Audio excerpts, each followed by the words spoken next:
असितगिरिशमं स्यात् कज्जलं सिन्धुपात्रे शरतर्वर्षाखा लेखिने पत्रमुर्विं लिखति यदि गृहीत्वा शारदा सर्वकालं तदपि तव गुणानामीश परं न याति। गंगातरंगरमणी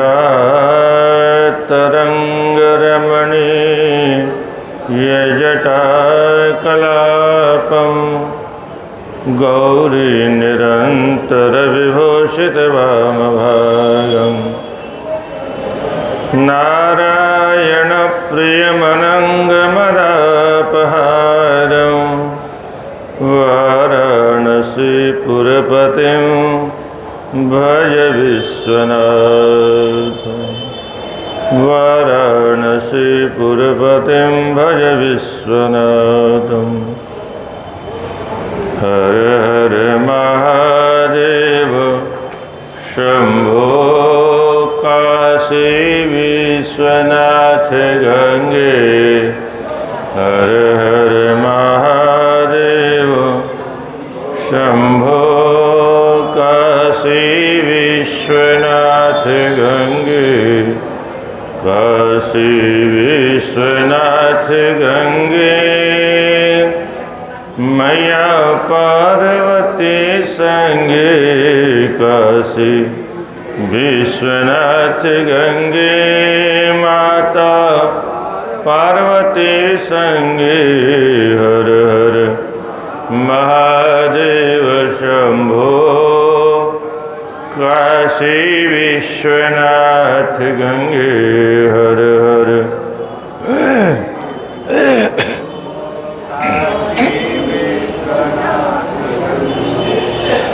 बोले विश्वनाथ भगवान की।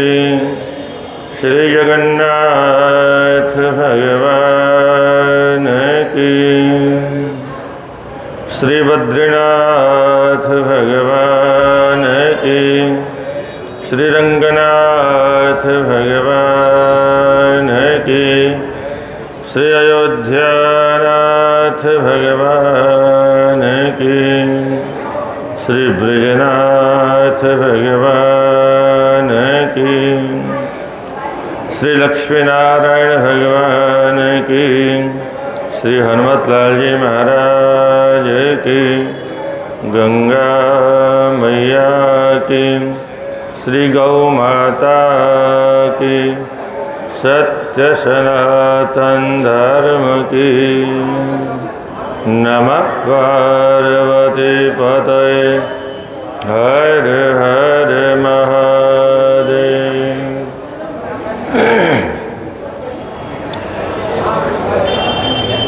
भगवान बाबा विश्वनाथ की असीम अनुकंपा से हम आप इस मुक्तिदायिनी काशीपुरी में बैठ करके काशी खंड की चर्चा कर रहे हैं। कल आपने शुक्राचार्य जी का प्राकट्य सुना। शुक्राचार्य ने कैसे काशी में जाके तप किया और मृत संजीवनी विद्या को प्राप्त किया।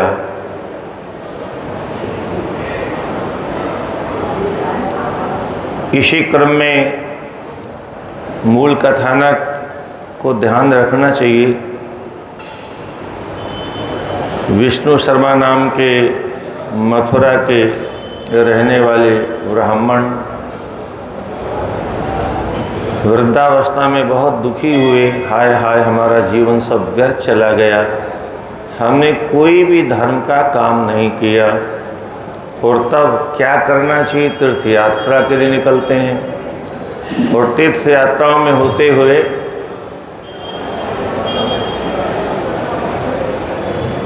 अंतिम में हरिद्वार में बुखार से ग्रस्त हो जाते हैं, शरीर शांत हो जाता है और माँ गंगा की कृपा से भगवान के यहाँ से विमान आता है। भगवान के दो पार्षद पुण्यशील और सुशील ये दोनों लेकर के जाते हैं और फिर रास्ते में जो जो दिव्य लोग पड़ते हैं उनके संबंध में शिव शर्मा प्रश्न करते जाते हैं, ये कौन सा लोक है, ये कौन सा लोक है। और इसी क्रम से पिशाच लोक से प्रारंभ करके गुह्यक लोक से होते हुए विद्याधर लोक से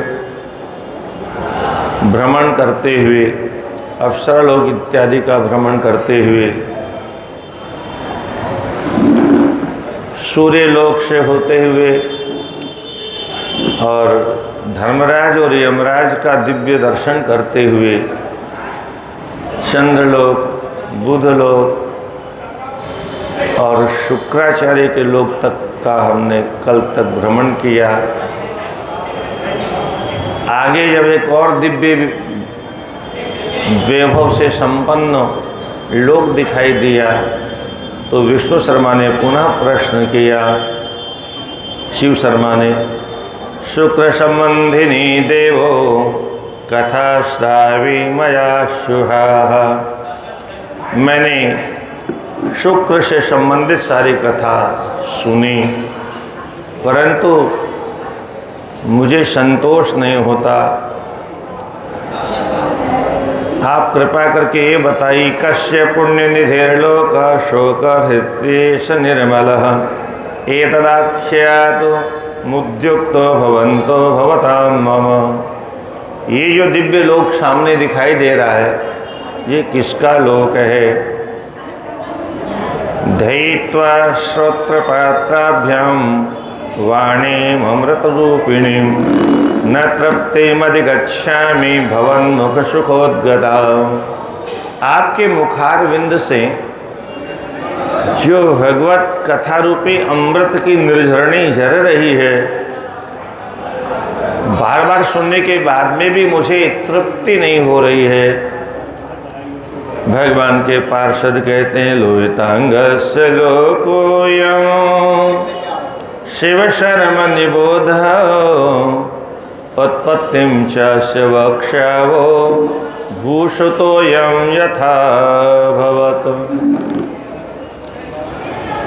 ये भौमलोक है अर्थात मंगल ग्रह है। अभी कुछ साल पहले मंगल ग्रह के लिए यान गया था और वर्षों लग गए उसको वहाँ पहुँचने में। कितनी तीव्रतम गति से गया तब भी। और ये शिव शर्मा भगवान के पार्षदों के साथ सभी लोकों में भ्रमण कर रहे हैं। ये लोहितांगस्य अर्थात रक्त वर्ण है जिनका, ऐसे अंग वाले मंगल का लोक है।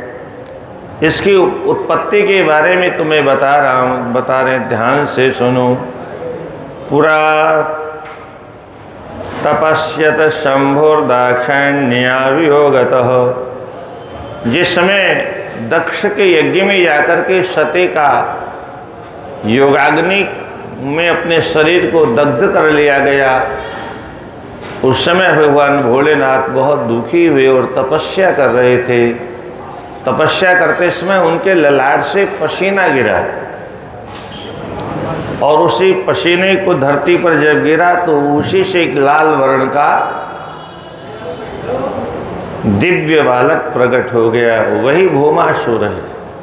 पृथ्वी पर गिरा तो पृथ्वी ने उसका पालन पोषण किया। तथा कुमार संजय लोहितांगो महितलाद स्नेह संवर्धित सोथ धात्री स्वरूपया। बड़े प्रेम से धरती माता ने उसका पालन पोषण किया और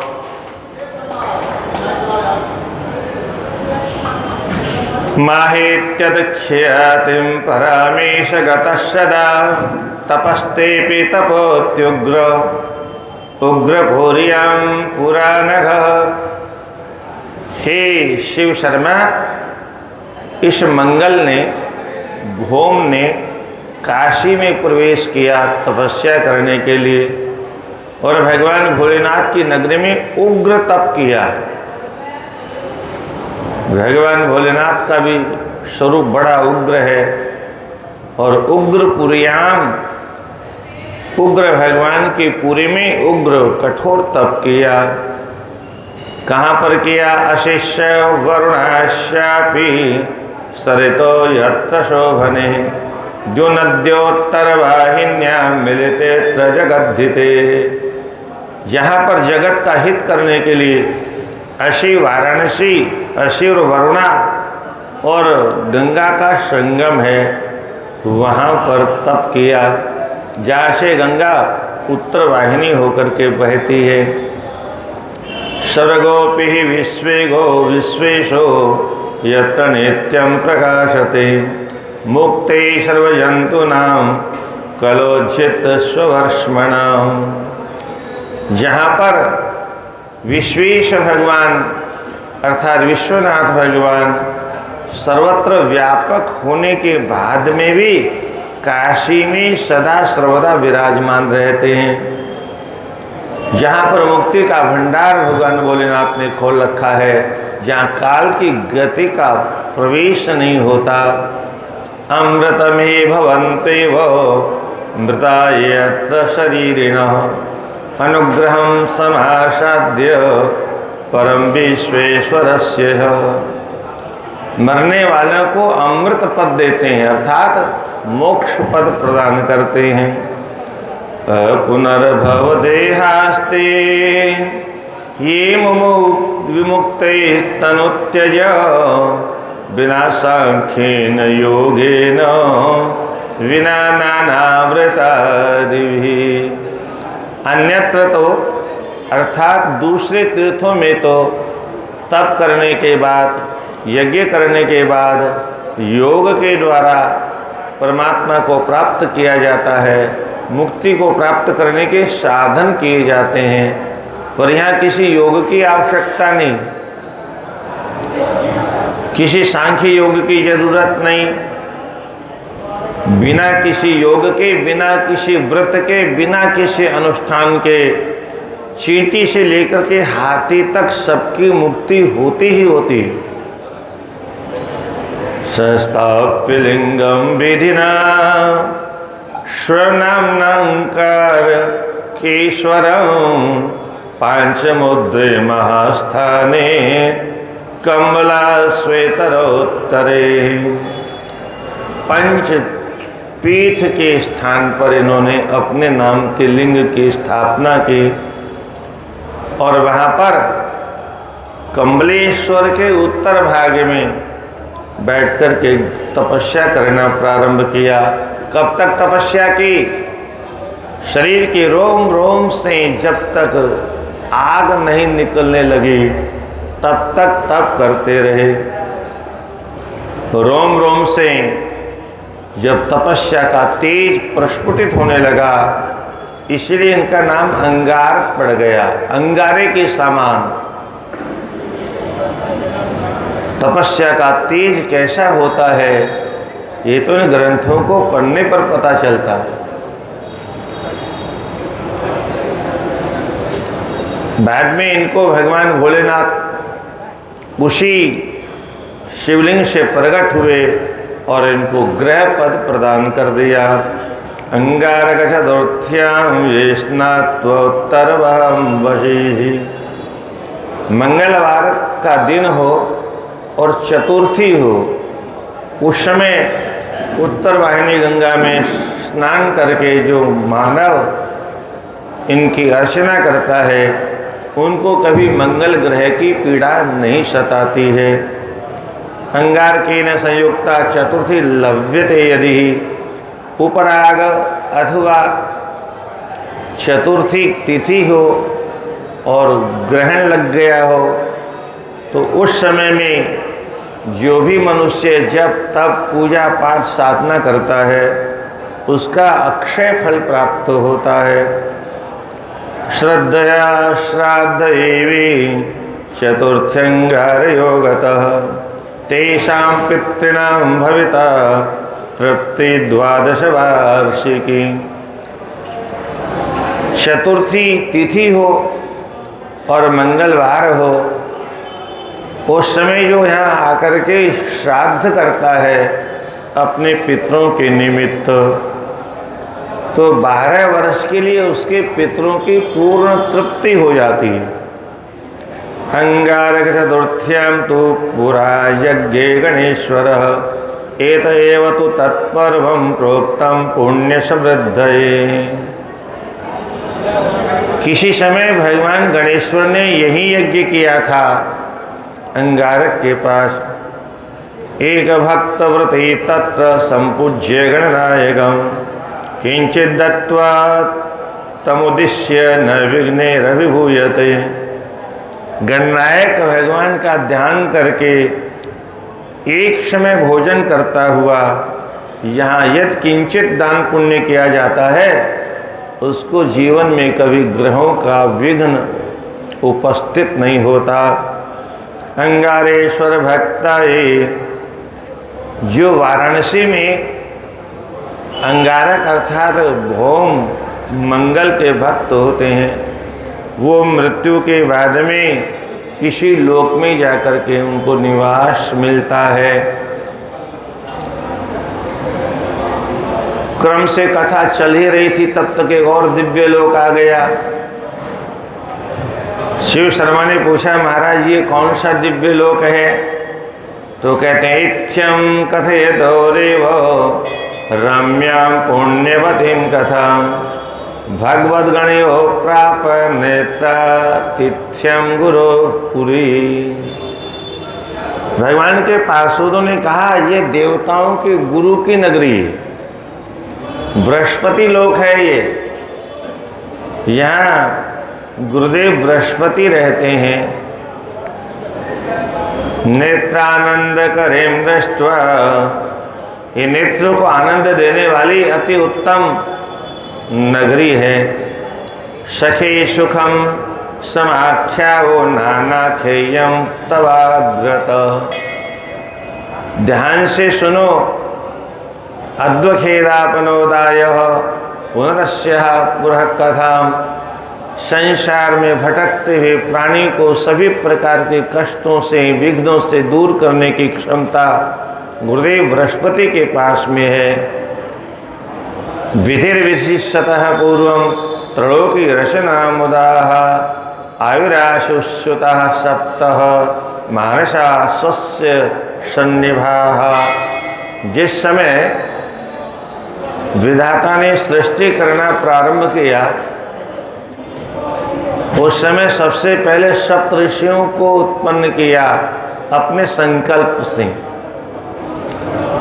क्योंकि उसके पहले कोई नारी तो थी ही नहीं, स्त्री पुरुष के संयोग से सृष्टि होती नहीं थी, इसलिए मानसिक सृष्टि की। उनके नाम सुनिए, मरीच्यत्यंगिरो मुख्या सर्वे श्रेष्ठ प्रवर्तकाः प्रजापते अंगिरसस्त्वेषु भूदेव सत्तमः।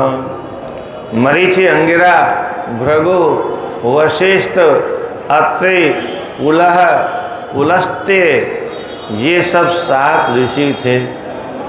इनमें जो महर्षि अंगिरा थे, अंगिरा के पुत्र का नाम बृहस्पति हुआ। सुतश्चांगिरशो नाम बुद्ध्या विबुध सत्तमः शांतो दांतो जित क्रोधो मृदुवान निर्मलाशयः।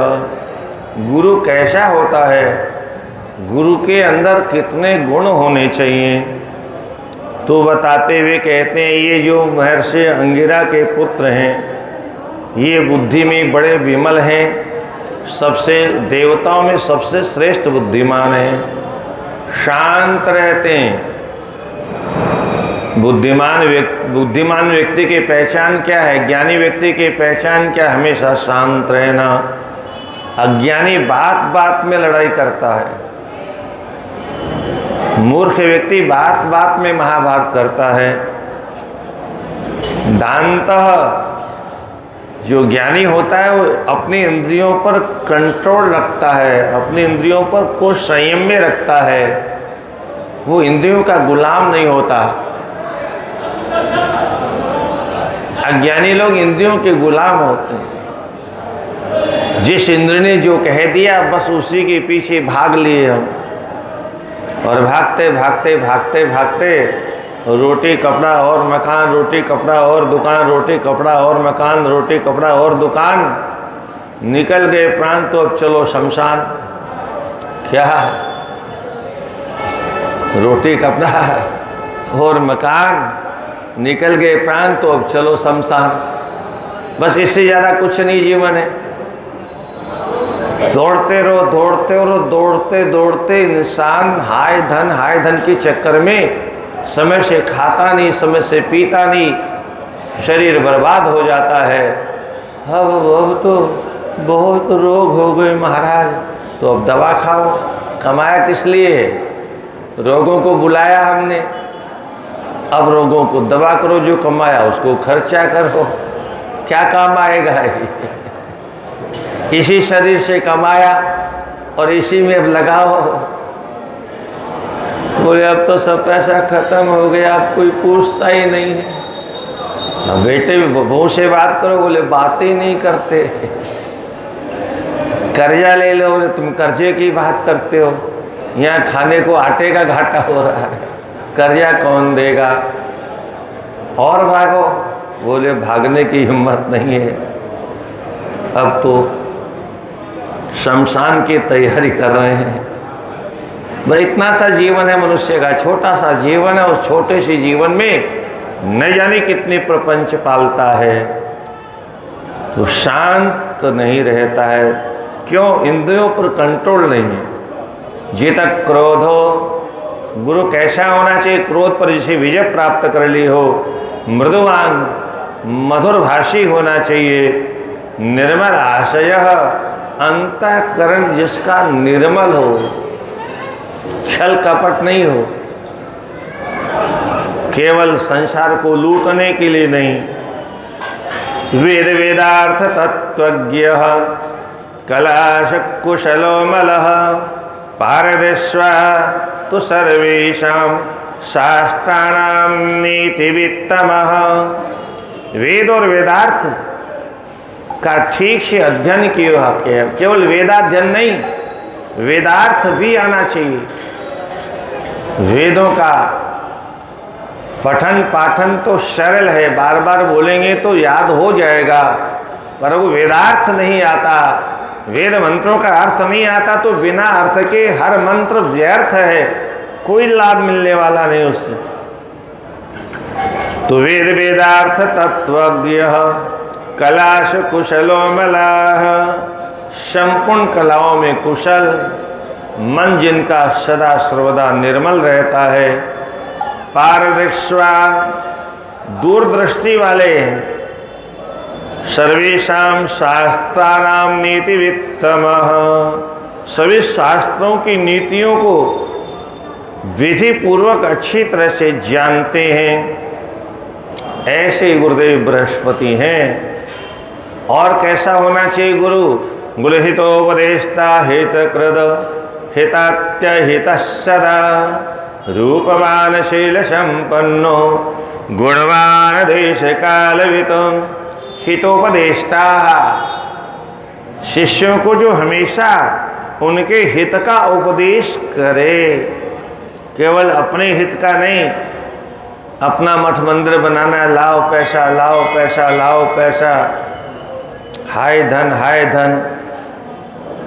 और शंकराचार्य जी की छोटी सी पुस्तक है प्रश्नोत्तरी, वहाँ उन्होंने स्वयं प्रश्न किया है, गुरुर्हि को वा, गुरु कौन है? बोलियो ही हितोपदेष्टा, यही शब्द है वहाँ पर। राधे राधे, जो हित का उपदेश देता है। और वहाँ फिर प्रश्न किया, शिष्यस्तु को वा, शिष्य कौन है? बोले गुरु भक्त रेव, जो गुरु की भक्ति करे वो शिष्य है। हितकृद, हमेशा हित करने का चिंतन करे और अहितः सदा अहित से हमेशा विमुख रहे। शील संपन्नो गुणवान, शील स्वभाव से संपन्न हो, गुणों का भंडार हो, देश काल दिशाओं का ज्ञान रखता हो, सर्वलक्षण संभार संभृत गुरुवत्सल ततापत्तापसी मृत्युं काश्याम समहतिम दधत। संपूर्ण लक्षणों से संपन्न उन गुरुदेव बृहस्पति जी ने काशी में बहुत समय तक तप किया। महलिंगम प्रतिष्ठाप्य, अपने नाम का शिवलिंग प्रतिष्ठापित किया। और एतम सरदाम दिव्यं, दिव्य तेजा महातपा, दिव्य 10,000 वर्षों तक तप किया। ततः प्रसन्नो भगवान विश्वेशो विश्वभावनः आविर्भूय ततो लिंगान् महेशां राशिरब्रवीत। क्या पूजा की महिमा है, क्या तप की महिमा है, ये तो इन ग्रंथों को पढ़ने से पता चलता है। बृहस्पति जी ने जिस शिवलिंग की अर्चना की वहीं से परमात्मा प्रकट हो गए। ये है पूजा का महत्व। हम पूजा करें और भगवान सुने ही नहीं तो हमारी पूजा अधूरी है। इसलिए भगवान वहाँ से प्रकट हो गए।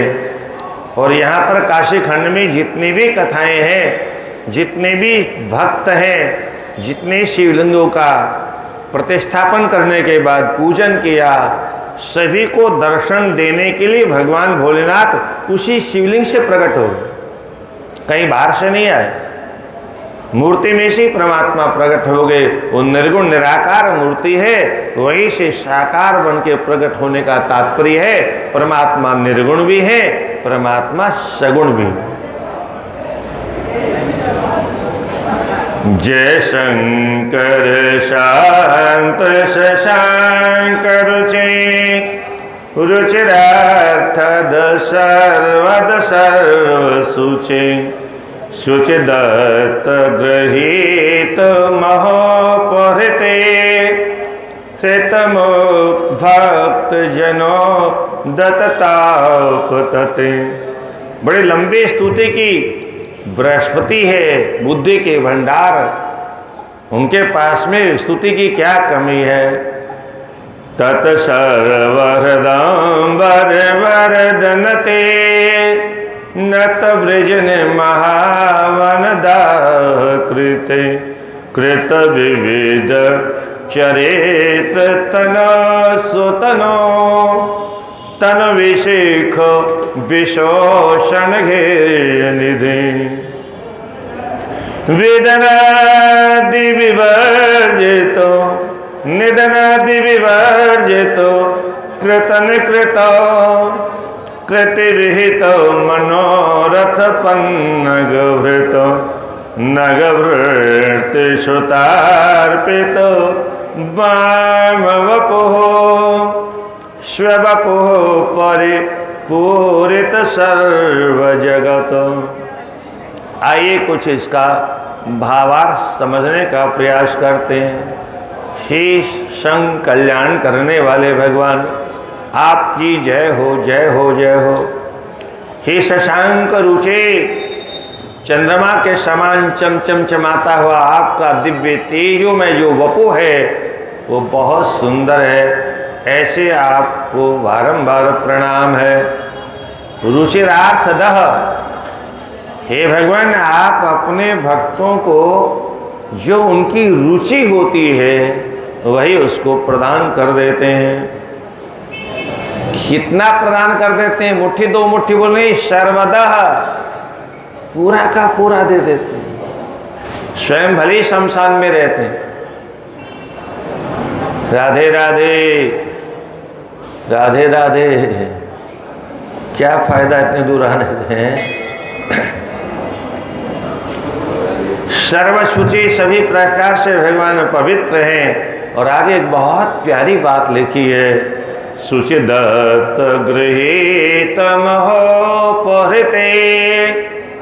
लोग कहते हैं भगवान को भोग लगाते हैं पर भगवान पाते नहीं हैं। और यहाँ बृहस्पति कहते हैं आप किसका पाते हो? उन अभागे लोगों को आप नहीं पाते जिनका मन शुद्ध नहीं है। मन किनका शुद्ध नहीं है? बोले जिनका धन शुद्ध नहीं है। और जब धन शुद्ध नहीं है तो अन्न भी शुद्ध नहीं है, और जो अन्न शुद्ध नहीं है तो वो परमात्मा क्यों पाने लगे? इसलिए शुचिदत्त गृहीत मोहोपहृते। शुचि मानी जो पवित्र लोग हैं, जिनका सब कुछ पवित्र है, तन मन धन जीवन, रहन सहन खान पान, जिनका सब पवित्र है, ऐसी शुचिदत्त, ऐसे पवित्र लोग जब आपको कुछ अर्पण करते हैं उपहार, तो आप उसको प्रेम से ग्रहण करते हैं। हृत भक्त जनो दत्तापतते। आप बदले में अपने भक्तों के तापों को, संकटों को हरण कर लेते हैं। तत् सर्वहृदं वरदनते। आप किस पर कृपा करते हैं? बोल जो शरणागत होते हैं। और ये शरणागत की बात सभी शास्त्रों में है। गीता में भी भगवान यही कहते हैं, सर्वधर्मान् परित्यज्य मामेकं शरणं व्रज अहं त्वा सर्वपापेभ्यो मोक्षयिष्यामि मा शुचो। हे अर्जुन, तुम सभी धर्मों का त्याग करके किसके साथ में तुम्हारा क्या कर्तव्य है सब छोड़ो। एकम माम शरणम व्रज, एकमात्र मेरी शरण में आ जाओ। अर्जुन ने कहा पाप लगेगा मुझे, लौकिक धर्मों का त्याग कर दूंगा। माता के प्रति क्या धर्म है, बड़े भाई के प्रति क्या धर्म है, गुरुजनों के प्रति क्या धर्म है, प्रजाजनों के प्रति मेरा क्या धर्म है, इसका त्याग कर दूंगा तो मुझे पाप लगेगा। भगवान कहते हैं अहं त्वा सर्व पापेभ्यो मोक्षयिष्यामि। मैं, चिंता मत करो अर्जुन, तुम्हारे सब पापों से मुक्त कर दूंगा। इसी बात को भगवान वाल्मीकि में कहते हैं, जब विभीषण शरण में आते हैं और सुग्रीव कहता है ये रावण का भाई है, शत्रु का भाई है, हो सकता है हमारा भेद लेने आया हो, इसको बांध के डाल दिया है। भगवान राम कहते हैं शक्रदेव प्रपन्नाय त्वस्मीति च याचते अभय सर्वभूतेभ्यो ददामि तद्व्रतं मम। क्या बात करते हो सुग्रीव, तुम क्या समझते हो? ये युद्ध मैंने तुम्हारे भरोसे था ना, नायक। मेरी शरण में कोई आए और मैं उसको बांध के डाल दूं? असंभव। मेरा सिद्धांत क्या है? शक्रदेव प्रपन्नाय, एक बार भी सब कुछ छोड़ करके जो मेरी शरण में आके कहता है हे प्रभु मैं आपकी शरण में हूं, अभयम सर्वभूतेभ्यो, बस उसी समय में सारे संसार के संकटों से उसे मुक्त कर देता हूं। एक बार कोई कहे, पर कहे दिल से, ऊपर से नहीं। हम लोग ऊपर से तो बचपन से कह रहे हैं, पर जो कुछ भी गाते हैं जीव के ऊपर के हिस्से से गाते हैं। तो हमारा गाना तो वैसा ही है जैसे तोते की रटन तो, अथवा आजकल तो एक कीर्तन करने की मशीन आ गई है, कथा की भी मशीनें हो गई हैं। कीर्तन करने वाली मशीन को क्या मालूम कीर्तन का क्या अर्थ है, उसका महत्व क्या है, उसकी महिमा का क्या है। बटन दबा दो कीर्तन होता रहेगा। स्वामी राम सुखदास जी के नाम का भी कैसेट बना हुआ है, भाई जी के नाम का भी बना हुआ है, सेठ जी के नाम का भी बना हुआ है। लोग बड़े प्रेम से उसको साथ में सुनते भी, गाते भी। पर कीर्तन करते समय हमारा भाव कैसा होना चाहिए, उस समय हमारा प्रेम कैसा होना चाहिए, उस समय हमारी श्रद्धा कैसी होनी चाहिए, उस समय हमारा विश्वास कैसा होना चाहिए।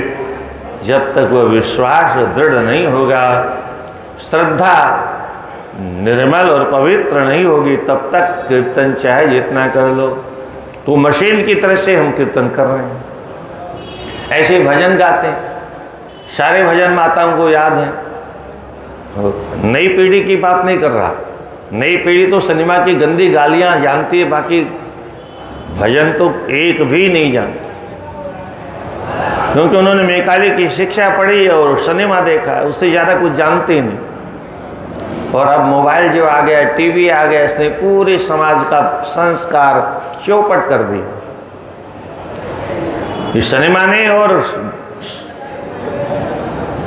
टीवी ने और मोबाइल ने हमारे भारतीय संस्कृति को अपनी पाश्चात्य की आंधी में उड़ा करके बंगाल की खाड़ी में डुबा के मार दिया, आत्महत्या कर दी।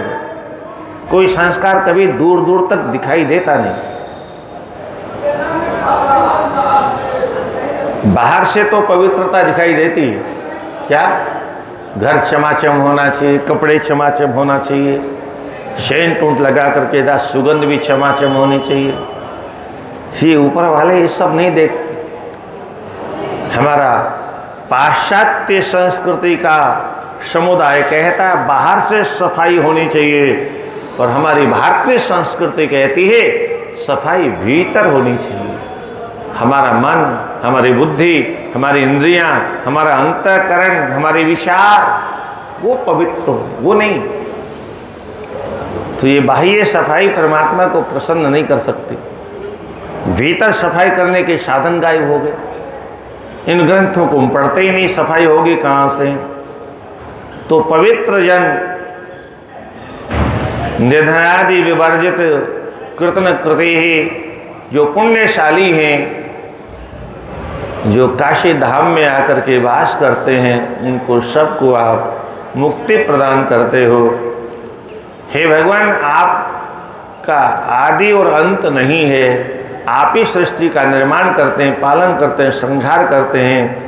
त्रिजगन्मय रूप विरूप सुकृत सुदृग जगदंचन कुंचन कृत हुत भवभूत पते प्रमथे कपते पतिते स्वपिदत्त करो पृषिते। तीनों जगत आपका ही स्वरूप है। आप विश्वरूप अर्थात विश्वनाथ हैं। आपकी दृष्टि जब टेढ़ी होती तो प्रलय हो जाता है।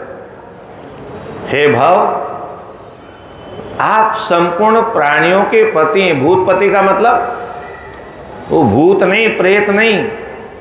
केवल भूत और प्रेत समझ लेना ये तो अनाड़ियों का सिद्धांत है। हम सभी भूत हैं। ये हमारे शरीर पंचभूतों से बने और इसलिए प्रत्येक प्राणी भूत ही है। और इसलिए भगवान सभी भूतों के पति माने स्वामी हैं। और पति शब्द का एक और सुंदर भाव है। संसार में पति पत्नी तो आप सुनते ही रहते हैं, तो भगवान को पति क्यों कहा गया? किसके पति हैं वो? बोले जगत पति, जगत के पति है। तो जगत में तो स्त्री भी है, पुरुष भी है, सबके पति हैं। बोले हाँ। पुरुष के पति कैसे हो, कोई कैसे हो सकता है पुरुषों का पति? बोले यही तो समझना है। जगत में सब आत्माएं हैं। क्या है? हमारे भीतर क्या है? आत्मा। आत्मा क्या है? स्त्रीलिंग है। तो सभी पशु पक्षी जीव जंतु, जलचर थलचर नवचर जरायुज अंडज उद्भिज स्वेदज ज्ञाता ज्ञात स्थूल सूक्ष्म जड़ चेतन सब आत्मा है। और आत्मा के पति एकमात्र परमात्मा है। आप कहोगे हमको तो दिखती नहीं। अरे वही शरीर में बैठ के बोलते हैं, वही शरीर में बैठ के सुनते हैं, वही देखते हैं, वही जिह्वा से रस लेते हैं, वही हाथों में बैठ के कर्म करते हैं, वही पैरों में बैठ के चलते हैं, वही मन में बैठ के संकल्प और विकल्प करते हैं, वही बुद्धि में बैठ के निर्णय करते हैं। बोले हम कैसे मान लें? बोले जिस दिन वो हमारा इस शरीर का साथ छोड़ देंगे उस दिन राम नाम सत्य क्यों हो गया? क्या हो गया?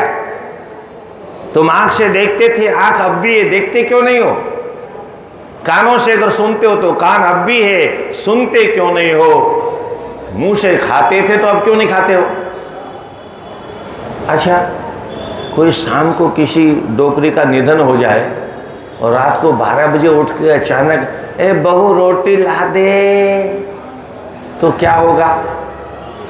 कितने लोग बेहोश हो जाएंगे, कितनों का हार्ट अटैक हो जाएगा।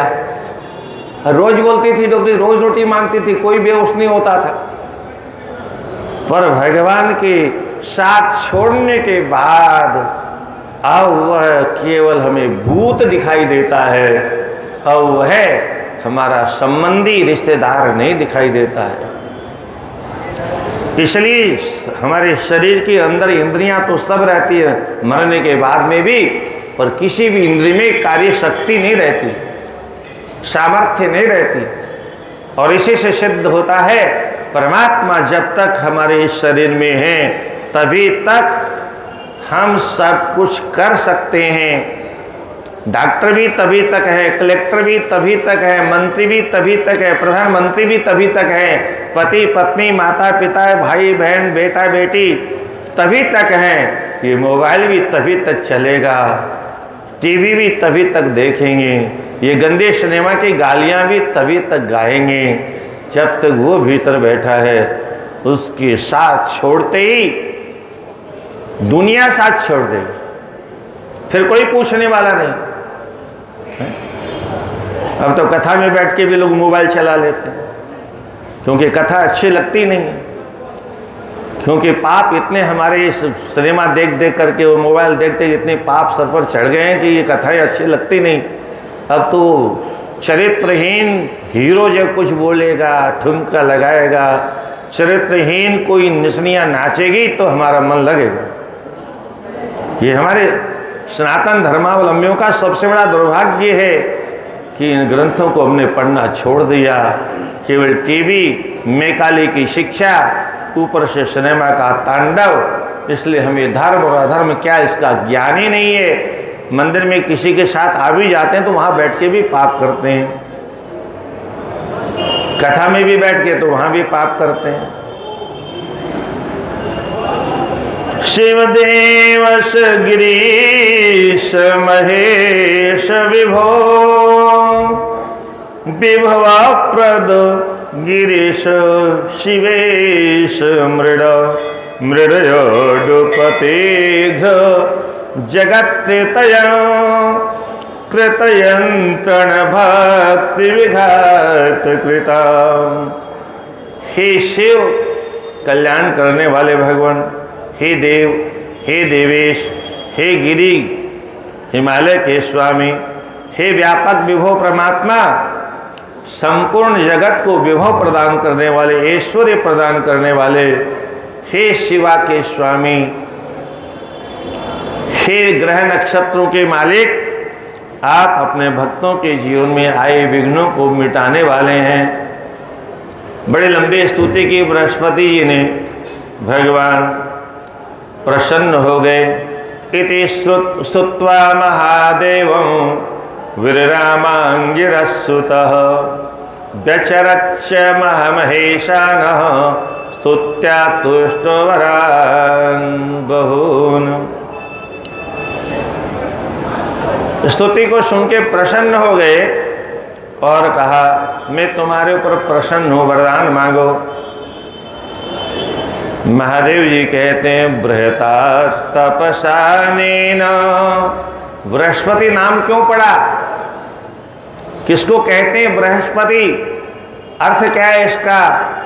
तो बृहता तपसानेन बृहतां पतिरेद्यो नाम्ना बृहस्पतिरिति गृहेष्वच्योर्भव द्विजः। बृहता तपसा, बृहत मानी विशाल, विस्तार से युक्त तुमने तप किया है। बृहत मानी बड़ा, तो बहुत बड़ी तपस्या तुमने की है, इसलिए तुम बहुत बड़ी तपस्या के पति माने स्वामी हो जाओ। एध्य, देवताओं के भी पूज्य हो जाओ। नामना बृहस्पति रीति, बहुत अधिक तपस्या करने के कारण तुम्हारा नाम बृहस्पति कहलाएगा। और ग्रहों से सर्वश्रेष्ठ ग्रह बन जाओ। अस्मालिंगार्चना नित्यं जीवभूतोऽसि मे यतः अतो जीवैरीख्याति त्रिषु लोकेषु यास्यसि। तुमने जिस लिंग की अर्चना की है, इसलिए तुम संसार को जीवन दान देने वाले हो। आज से तुम जीव भी कहलाओगे। त्रिषु लोकेषु यास्यसि, तीनों लोकों में तुम्हारा प्रभाव होगा।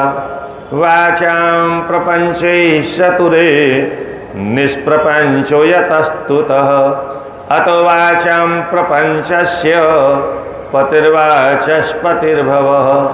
वाचस्पति नाम क्यों पड़ा बृहस्पति जी का, उसकी भी व्याख्या करते हैं भगवान शिव। कहते हैं तुमने निष्प्रपंच वाणी से, वाचा मानी वाणी, उस वाणी से मेरी स्तुति की है, मेरे जगत के प्रपंच का वर्णन किया है।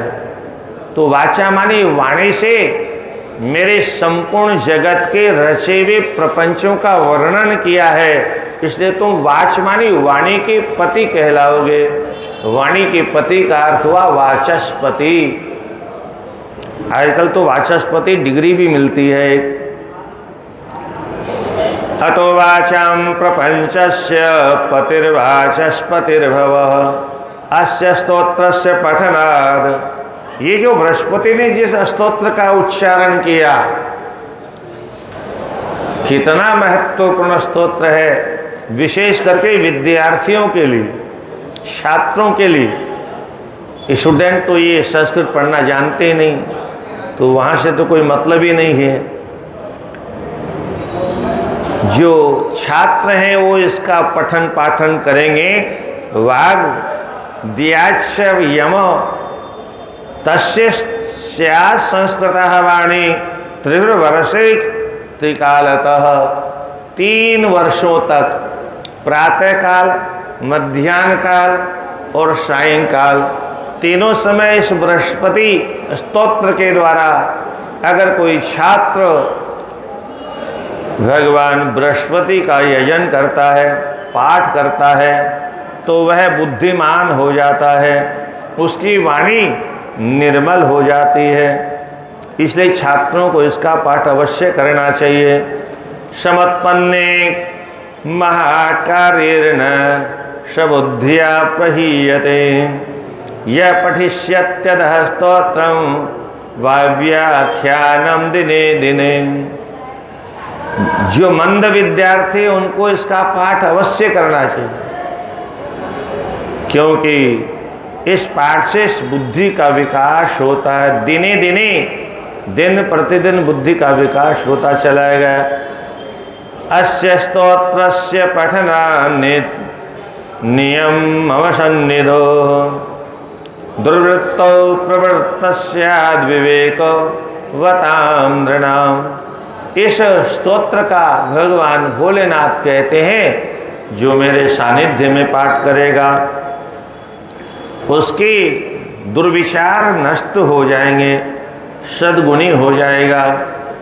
अधस्तोत्रं पठन् जन्तुर्जातु पीड़ां गृहोद्भवां न प्राप्स्यति ततो जप्यमिदं स्तोत्रं ममाग्रतः। ये संपूर्ण स्तोत्र जप करने वाले को ग्रहों की पीड़ा नहीं होती, और जप करने वाला अंतिम में निश्चित ही मुझे प्राप्त कर लेता है। नित्य प्रातः समुत्थाय यह पठिष्यति मानवः, जो मनुष्य प्रातः काल उठ करके इस स्तोत्र का पाठ करता है, त्वत्प्रतिष्ठति लिंगस्य इमाम स्तुति हरिष्येहम तस्य बाधाम सुदारुणाम, उसकी कठिन से कठिन पीड़ा को मैं हरण कर लेता हूँ। इमाम स्तुति मधीयानो मनोभांशाम वाप्स्यति, अंतिम में कहते हैं इस स्तोत्र का पाठ करने वाला उसकी सभी मनोकामनाएं पूरी होती हैं। इति दत्त्वा वरान् शंभु पुनर्ब्रह्माणमाहोयत सेन्द्रान् देवगणान् सर्वान् सयक्षोरग किन्नरान्। इतने वरदान देने के बाद अब भगवान भोलेनाथ ने ब्रह्मा जी को बुलाया, याद किया, ब्रह्मा जी आ गए। उसके बाद इंद्र को याद किया, इंद्र आके खड़े हुए हाथ जोड़ करके। फिर संपूर्ण देवताओं का आह्वान किया, संपूर्ण यक्ष किन्नर गंधर्व सिद्ध चारण सबको बुलाया। और बुलाने के बाद अब भगवान भोलेनाथ क्या कहते हैं उसको ध्यान से सुनिए। तानागतान् समालोक्य शिवो ब्रह्माणम अब्रवीत विधे विधेहि मदवाक्यम अमुम वाचस्पति मुनि। हे ब्रह्मा, इन सारे देवताओं के सामने, ऋषि महर्षियों के सामने इस बृहस्पति को तुम वाचस्पति पद पर अभिषिक्त करो। आज से ये सब देवताओं के गुरु पद पर अभिषेक किए जाएंगे। मैं जो कह रहा हूँ उसको शीघ्रता से संपादित करो। गुरुम सर्वसुरेन्द्राणाम परितः सर्वगुणैर्गुरु। गुरु कौन होता है? बोलो सर्वगुणैर गुरु, जो सभी गुणों से है। आजकल तो गुरु कम बनते हैं, सीधे भगवान बनते हैं। क्या बस हमारी चरण की रज ले लो, सीधे बेड़ा पार हो जाएगा, सारे संकट मिट जाएंगे। भगवान का ऐसे किसी भी सत्संग में नहीं जाना चाहिए जहाँ भगवान का नाम न लिया जाता, जहाँ भगवान के नाम का कीर्तन न होता हो, जहाँ भगवान की पूजा नहीं होती, भगवान की स्तुति नहीं होती, भगवान का भजन नहीं होता हो, केवल गुरु जी का भजन, गुरु जी की आरती, गुरु जी की मूर्ति, ये एक गुरुडम पंथ है। अरे गुरु का तात्पर्य क्या है? जो ज्ञान दे। और आध्यात्मिक दृष्टि से गुरु का अर्थ होता है जो जीवात्मा को परमात्मा से मिला दे, जीवात्मा को परमात्मा से मिला दे, उसका नाम गुरु है। और वो गुरु कैसा? जो भगवान को तो किनारे कर दे और स्वयं भगवान बन के बैठ जाए, वो कैसा गुरु? वो तो गुरु घंटाल है। उसकी तो पूजा होनी चाहिए शरण पादुका से। पर चूंकि लोगों को ज्ञान नहीं, शास्त्रों को पढ़ते नहीं है, शास्त्रों को कोई ढंग से सुनाता नहीं, गाओ बजाओ नाचो कूदो यही कथा रह गई है। एक बहुत बड़ा व्यापार हो गया है कथा, और इसलिए यहाँ किसी डिग्री की ज़रूरत ही नहीं। कोई धंधा नहीं चलता हो, कथावाचक बन जाओ, है बहुत सरल है। थोड़ा संगीत हो तो और चकाचक हो जाएगा, गला अच्छा हो तो फिर क्या कहना, और ऊपर से शक्ल सुंदर हो, घुघराले बाल हो, हाँ, फिर तो सोने में सुहागा हो जाएगा। क्या आता भले ही कुछ नहीं हो, गाओ बजाओ नाचो कूदो, गाओ बजाओ नाचो, वो हो गया। लोगों का मनोरंजन होना चाहिए। कथा मनोरंजन का साधन नहीं है। कथा हमारे जीवन की समस्याओं का समाधान करने का साधन। कबीरदास जी के सामने भगवान आए तो इधर गुरुजी खड़े थे, इधर भगवान खड़े थे। अब समस्या आएगी दोनों के सामने, किसको प्रणाम करूं? पहले समस्या खड़ी हो गई। गुरु गोविंद दोनों खड़े, काके लागूं पार, पहले किसको प्रणाम करूं? हाँ, समस्या तो है ना। अब दोनों खड़े, एक तो वो जिन्होंने गुरु को बताया और गुरु को जिन्होंने बताया वो आ गए, तो मैं क्या करूं? गुरु को प्रणाम करूं कि भगवान को पहले प्रणाम करूं? कबीरदास जी ने हम सबको रास्ता दिखाया। बोले गुरुजी जो सामने खड़े हैं उनसे कह दो, गुरुजी वाह वाह, गुरुजी जय हो, गुरुजी धन्य हो, गुरुजी आपने बड़ी कृपा की जो भगवान को बता दिया, और भगवान के चरणों में झुक जाओ। गुरु गोविंद दोनों खड़े काके लागू पाए, बोले बलिहारी गुरु आपकी जो गोविंद दियो बताए। बलिहारी हो आपकी, धन्य हो आप, बड़ी कृपा की आपने, भगवान से मिला दिया। अरे भगवान की से मिलाने तक का ठेका था क्या? अब भगवान से मिला दिया। अब गुरु जी कहे हमको भी गले में लटका के चलो, अब क्या जरूरत है? अब तो जहाँ पहुँचना था वहाँ पहुँच गए। परंतु आज कलयुग है और भारत में बहुत सरल है भगवान बनना। क्या? क्यों सरल है? उसका मुख्य कारण मैकाले की शिक्षा। हमको कुछ पता ही नहीं। हम किसी कॉलेज में, किसी स्कूल में हमने कुछ भगवान के बारे में कुछ पढ़ा ही नहीं, हमको पता ही नहीं। भगवान तो बहुत बड़ी बात है, कोई संस्कार हमने नहीं पढ़े। क्या? चाहे डॉक्टर की डिग्री ली हो, चाहे मास्टर की डिग्री ली हो, चाहे कलेक्टर की डिग्री ली हो, हमने कोई सांसारिक संस्कारों से संपर्क नहीं किया। डिग्री लेनी है नौकरी के लिए, बस इतना ही लक्ष्य है हमारा। पाश्चात्य संस्कृति केवल नौकर बनाना जानती है, हमारी संस्कृति गुरु बनाती, हमारी शिक्षा गुरु बनाती। गुरु के पास ज्ञान होता है, मास्टर के पास शिक्षा होती। और इसलिए हम कभी कभी कहा करते हैं आज का मानव, आज का नवयुवक शिक्षित तो है, ज्ञानी नहीं है। ज्ञानी क्यों नहीं है?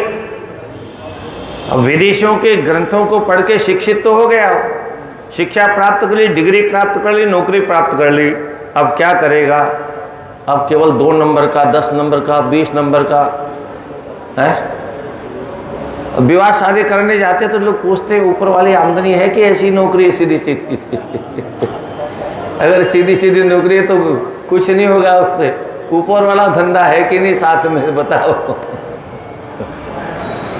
2 नंबर का धंधा करते हो कि नहीं? अरे यही संस्कार है। किसी ने डॉक्टर बनाया आपको कि किसी गरीब की किडनी निकाल लो है? अच्छा, हमको किसी डॉक्टर से ऑपरेशन कराना हो तो हमारा कलेजा कांपेगा कि नहीं कांपेगा?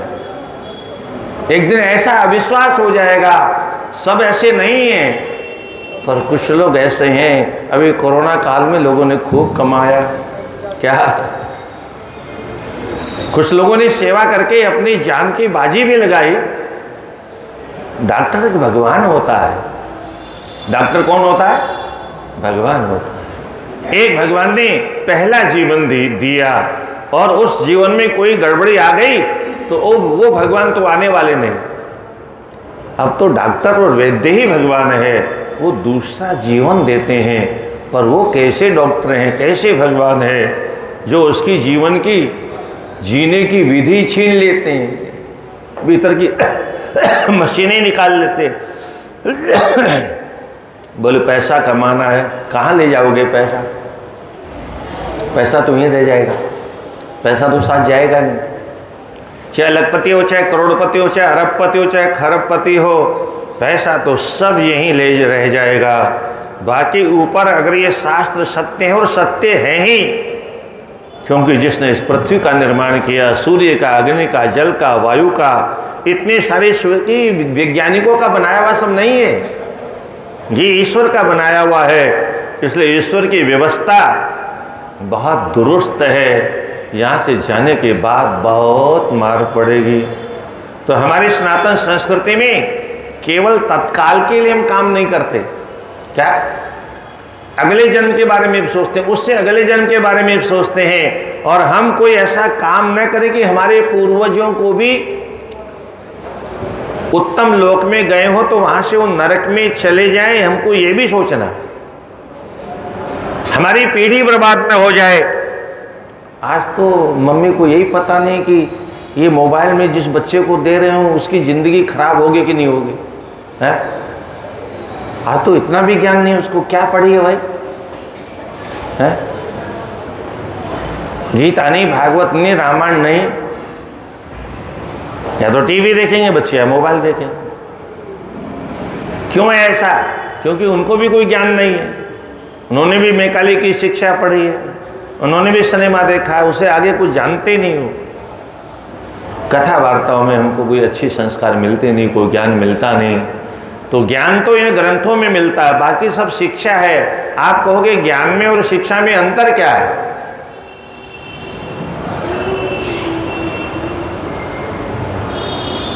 आज के लोग जो शिक्षित होते हैं वो स्वच्छता जानते हैं, पवित्रता नहीं जानते।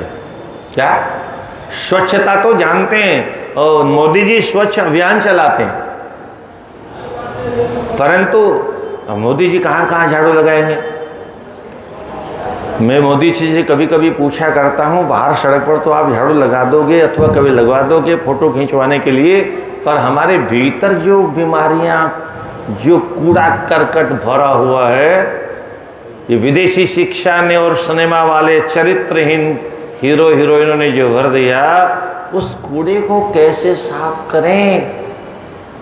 वो इतना खतरनाक कूड़ा है कि आज कोई भी माँ बहन बेटी कहीं सुरक्षित नहीं। ये ऐसी कैसी शिक्षा है? ये कौन सी शिक्षा है?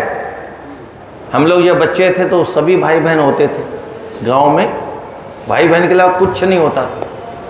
अब भाई बहन तो गायब हो गए, अब आगे बोलने लायक शब्द नहीं मेरे पास में। क्या हो गए सब? क्यों हो गए? यही पाश्चात्य शिक्षा का दुष्परिणाम है। और ऊपर से सिनेमा का जो तांडव हो रहा है, उसने हमारी सारी संस्कृति में आग लगा दी। तो जो ज्ञानी होगा वह पवित्र आत्मा होगा, और जो शिक्षित होगा वो बाहर से तो स्वच्छ होगा, पर भीतर से उसके विचार भी स्वच्छ नहीं होंगे, मन भी स्वच्छ नहीं होगा, बुद्धि भी स्वच्छ नहीं होगी, इंद्रियां भी स्वच्छ नहीं होगी। शिक्षित व्यक्ति बाजार गया, अंडे वाला शैम्पू ले आया, राधे राधे, हैं? राधे राधे, अंडे वाला शैम्पू ला करके नहा लिया, वो स्वच्छ तो हो गया पर अपवित्र हो गया। वो क्या? वो पवित्रता नहीं जानता, पवित्रता क्या है। वो तो उसे तो सुगंध चाहिए, चाहे जितना महंगा कुछ क्यों ना हो। एक बार हमने कहीं पढ़ा, नारियों के श्रृंगार के संसाधनों को बनाने में 350 जीव जंतुओं का वंश नष्ट होने जा रहा है। इतने जीवों को मार मार करके श्रृंगार के साधन बनाए जाते हैं। पर हमको क्या मतलब? हम तो सजाएंगे अपने आप को। किसको सजाएंगे?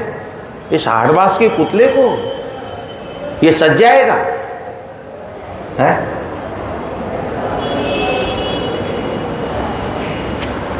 चाहे जितना वो अंडे के शैम्पू से नहा लो, चाहे जितना ऊपर से करते हैं ना वो नहाने के बाद में, कपड़ा पहनने के बाद में, ऐसे है क्या? फिर शरीर तो इतना गंदा है, इतना गंदा है, इतना गंदा है, 10,000 की साड़ी भी 2 घंटे बाद में बदबू मारने लगती है। कितना गंदा है। और मनुष्य अपने आप में पता नहीं कितना मूंछों पर ताव देता है, हम। अरे क्या हम हैं? हमारी गंदगी देखो आप। हम खाते हैं रबड़ी और पैदा क्या करते हैं? खाते हैं 1000 रुपए किलो की मिठाई और पैदा क्या करते हैं? गंदगी। अरे हमसे अच्छे तो पशु हैं, हमसे अच्छे तो पशु हैं। क्या बात है। पशु हमसे अच्छे कैसे हैं? घास फूस खाते हैं, उनका गोबर, उससे हम रोटी बनाते हैं। क्या? घास फूस जो पशु खाते हैं उनके घास फूस के खाने के बाद जो मल तैयार होता है, पहले तो घर उसी से बनते थे, चूल्हे में लेप उसी से लगता था, उसके बिना चूल्हा साफ होता ही नहीं था। इस धरती का नाम मेदनी है। ये मधु केटभ के को मारा भगवान ने प्रलय के जल में, तो उनका शरीर से इतना मेद निकला, इतना मेद निकला कि उस सारी पानी में धरती बन गई, इसलिए इसका नाम मेदनी हो गया। तो ये गोबर से ही साफ होती है, बाकी किसी और वस्तु से इसको पवित्र नहीं किया जा सकता, इसलिए गोबर हर क्रिया में लगाया जाता है। आज वो ये महल बन गए तो गोबर कहाँ लगाएं, तो ये पवित्र होते ही नहीं।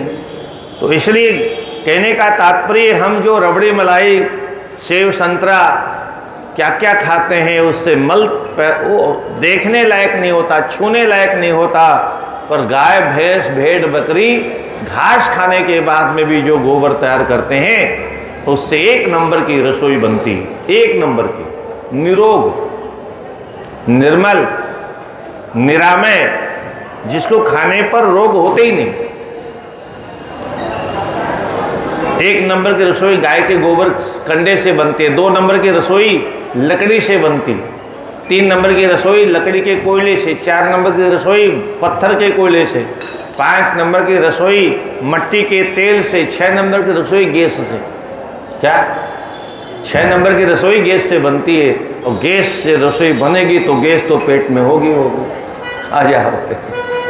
अरे जिसके खुलने पर रसोई में बदबू हो जाती है, उससे सेकी हुई रोटी हम खा करके स्वस्थ कैसे रहेंगे? पर हम सब खा गए, अब कुछ बचा ही नहीं है, तो अब गैस कब तक चलेगी पता नहीं, एक दिन रसोई खाए से बनेगी पता नहीं। विकास के नाम पर विनाश हो रहा है धरती। एक दिन मेरी समझ में नहीं आता, गांव गली शहर बढ़े जा रहे हैं, एक दिन गेहूं पैदा कहाँ हो, खाएगा क्या इंसान है? केवल विकास विकास, बिना ने शास्त्रों को पढ़े अगर विकास आप करते हो तो विनाश के अलावा कुछ नहीं। गुरु के पद पर इनका अभिषेक करो। गुरुं सर्वसुरेन्द्राणां परितः सर्वगुणैर्गुरुं अभिषिञ्च विधानेन देवाचार्य पदे मुदे। देवताओं के आचार्य के रूप में, शब्द क्या है? आचार्य। ये आचार्य किसे कहते हैं? गुरु किसे कहते हैं? गो शब्दस्तु अंधकार, रू शब्दस्तन्निरोधकः, अंधकार निरोधित्वाद गुरुरित्य विधीयते। गुरु शब्द में 2 अक्षर हैं, दोनों का अलग अलग अर्थ है। गु शब्द का अर्थ है अंधकार और रू शब्द का अर्थ है प्रकाश। जो अंधकार से प्रकाश की ओर ले जाए उसको गुरु कहते हैं। जगत में जो कुछ है सब अंधकार है। अंधकार मतलब अज्ञान है। इस अज्ञान से भरे हुए जगत से उठा करके जो ज्ञान की ओर ले जाए वह गुरु कहलाता है। आचार्य किसे कहते हैं? आचिनोति च शास्त्रार्थम आचार्य स्थाप्यत्यपि स्वमप्याचरेत यस्तु स आचार्य इति कथ्यते।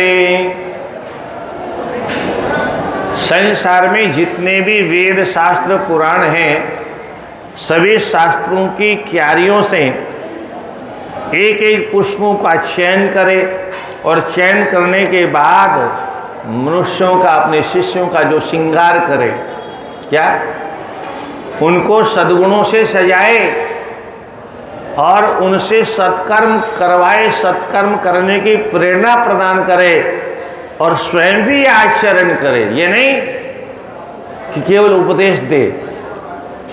उपदेश देने वाले को सबसे पहले स्वयं आचरण करना चाहिए। ये नई पीढ़ी ये केवल उपदेश देती है, आचरण नहीं करती, और इसलिए इनके उपदेश का प्रभाव नहीं पड़ता। वो गांधी जी वाली बात है, महाराज बच्चा बहुत गुड़ खाता है। क्या? बोले 1 महीने बाद में आना। खुद गुड़ खाते थे, उन्होंने अभ्यास किया, गुड़ पर रोक लगाई, कंट्रोल किया जीभ पर। 1 महीने बाद बच्चा आया, बोले बच्चे गुड़ नहीं खाना। भैया को बड़ा आश्चर्य हो, महाराज इतना ही कहना था तो 1 महीने पहले ही कह देते। बोले कैसे कह देता, और कहता तो उसका प्रभाव क्या पड़ता। मेरी जीभ तो गुड़ खाए बिना मानती ही नहीं है। मैंने 1 महीने तक जीभ को मनाया, तप किया, गुड़ खाना छोड़ दिया, और अब मैं कहूँगा तो उसका असर होगा।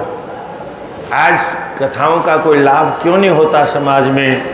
पहले तो कोई शास्त्रों की बात सुनाता ही नहीं, कदाचित कोई सुनाए तो उसका असर क्यों नहीं होता? क्योंकि कथावाचक केवल व्यापार के लिए कथा करता, धर्म के लिए नहीं करता। धर्म से उसे कोई लेना देना नहीं। धर्म चाहे जितना चुल्हे भांड में चला जाए, हमसे क्या मतलब। विदेशियों ने इतना हमारा नुकसान नहीं किया जितना आज हम स्वयं अपने हाथों से सनातन धर्म का नुकसान कर रहे हैं। तो आचिनोति शास्त्रार्थम, शास्त्रों के अर्थों का चयन करे, अपने शिष्यों को आचरण करवाए, और स्वयं जो आचरण करता है उसको आचार्य कहते हैं। ये केवल वेदाचार्य और केवल व्याकरणाचार्य डिग्री से कोई संबंध नहीं है इसका। अतीव धिष्ण्याधीशो मम प्रीतो भविष्यति महाप्रसारित्याज्ञां सरस्याधाय तत्क्षणात्। ये बृहस्पति अत्यधिक बुद्धिमान है, इसलिए मुझे बहुत प्रिय है। भगवान शंकर कहते हैं ब्रह्मा जी ने भगवान की आज्ञा प्राप्त करके बृहस्पति जी को सभी देवताओं के गुरु के रूप में अभिषिक्त किया। सुरज्येष्ठ सुराचार्यं चकार आंगिरसं तदा देवदुन्दुभयोर्नेदुं नृतुश्चाप्सरो गणाः। जब ब्रह्मा जी ने सभी देवताओं के आचार्य के पद पर बृहस्पति जी का अभिषेक कर दिया तो देवताओं की दुंदुभियाँ बजने लग गई, बैंड बाजे बजने लग गए, अप्सराओं ने नृत्य करना प्रारंभ कर दिया, गंधर्वों ने गाना प्रारंभ कर दिया। गुरु पूजां व्यदधु सर्वे गिरिवाणामुदिताननाः विविशक्तो विशिष्टाद्यर्मन्त्रपूतेन वारिणाः। फिर सभी देवताओं ने गुरु जी की पूजा की, विधिवत पूजन किया। अभी अभी ये व्यास पूर्णिमा आने वाली है। अब तो इसका नाम लोगों ने गलत रख दिया है, गुरु पूर्णिमा। ये गुरु पूर्णिमा नहीं थी, ये व्यास पूर्णिमा थी, क्योंकि उसी दिन व्यास जी का प्राकट्य हुआ था धराधाम पर। पूरा वेदों का पुराणों का भाष्य करने के लिए, इसलिए व्यास पूजा होती थी। बाद में इन पुराणों की जो कथा करने लग गए उनको व्यास कहा जाने लग गया। तो धीरे धीरे व्यासों ने फिर व्यास जी को तो हटा दिया।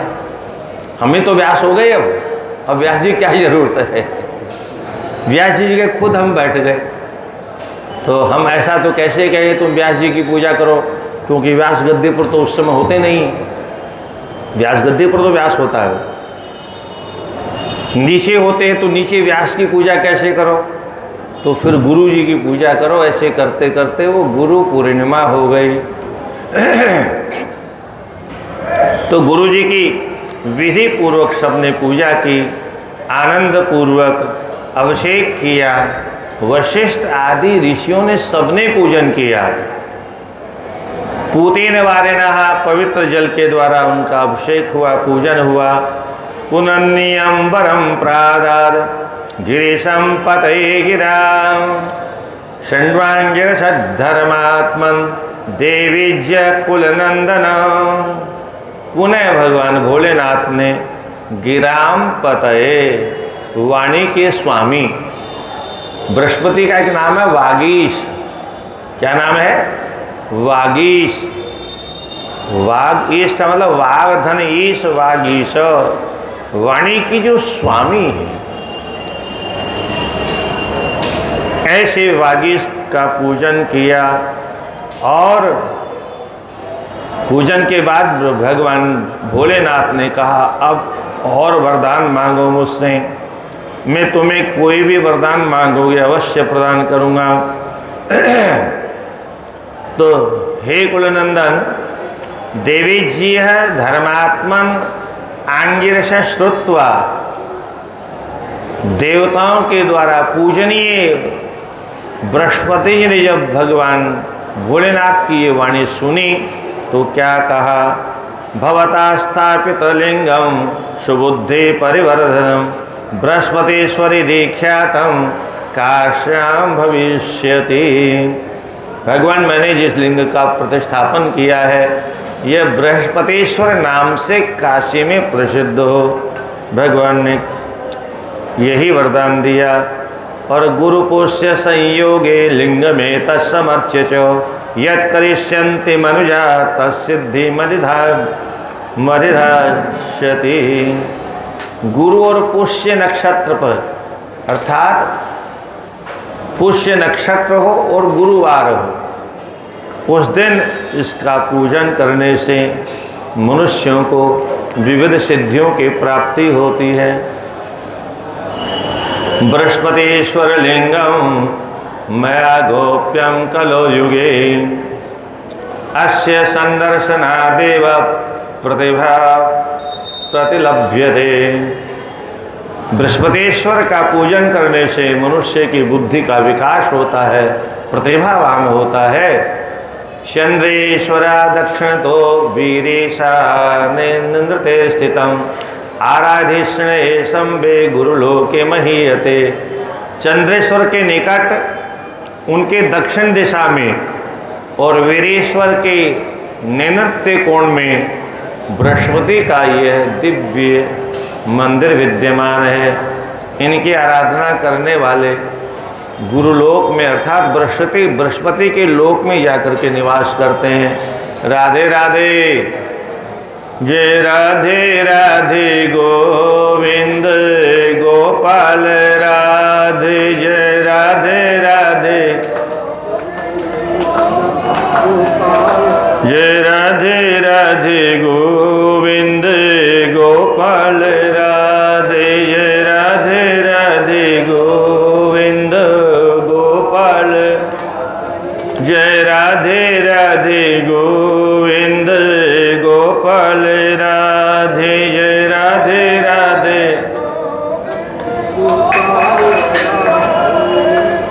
अतएव हि गोप्यत्वं गोप्तव्यं महापातकनाशनम् बृहस्पतिश्वरं लिंगम नाख्येयं यस्य कस्यचित्। भोलेनाथ कहते हैं ये बृहस्पतिश्वर जो लिंग है ये गोपनीय है, संसार में सबके सामने इसकी व्याख्या नहीं करनी चाहिए, इसलिए इसको गुप्त रखना चाहिए।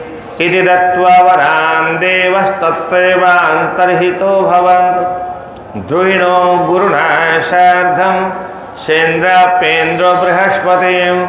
इस प्रकार से भोलेनाथ बृहस्पति जी को वरदान देने के बाद उसी लिंग में प्रवेश कर गए, वहीं से प्रकट हुए, वहीं प्रवेश कर गए। और इंद्र उपेंद्र जहाँ से आए थे अपने अपने लोकों में चले गए।